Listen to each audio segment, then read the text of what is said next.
देखिए दोस्त, मृत्यु जीवन का सबसे बड़ा सत्य है।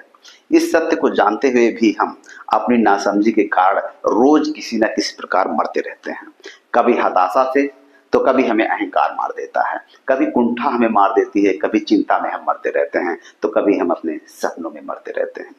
इतनी सारी समस्याओं के बीच जिंदगी जीना मानो पैराशूट लेकर विमान से कूदने जैसा साहस भरा काम है। हालांकि जिन्हें जिंदगी का मूल्य पता है, वे जीवन के हर पल का आनंद लेते हैं। दुखों का जलजला हो या सुनामी की लहरें हों, यह लोग उभरते जीवन को टूटने नहीं देते हैं। याद रहे कि जीने के लिए भोजन, पानी, वायु जरूरी है, लेकिन उससे भी ज्यादा जरूरी है आयु। जबकि मरने के लिए कुछ भी नहीं, केवल एक क्षण। उम्र पाना एक पहलू है और उस उम्र तक जीना दूसरा पहलू है। उम्र चाहे भले बढ़ रही हो, किंतु जिंदगी निरंतर घट रही है।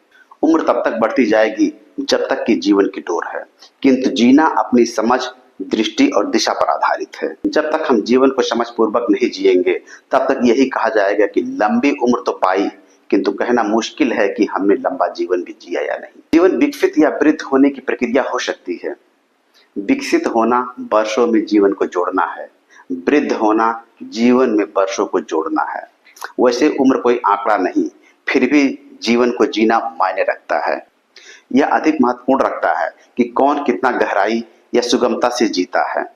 हमारे पूरे जीवन का अमूमन 1/3 हिस्सा तो हम नींद के नाम पे चला जाता है और एक बड़ा तिहाई हिस्सा पढ़ाई की घुटाई में लग जाता है। इसके बाद जो समय बचता है, उसका अधिकांश हिस्सा धनार्जन की उठापटक में लग जाता है।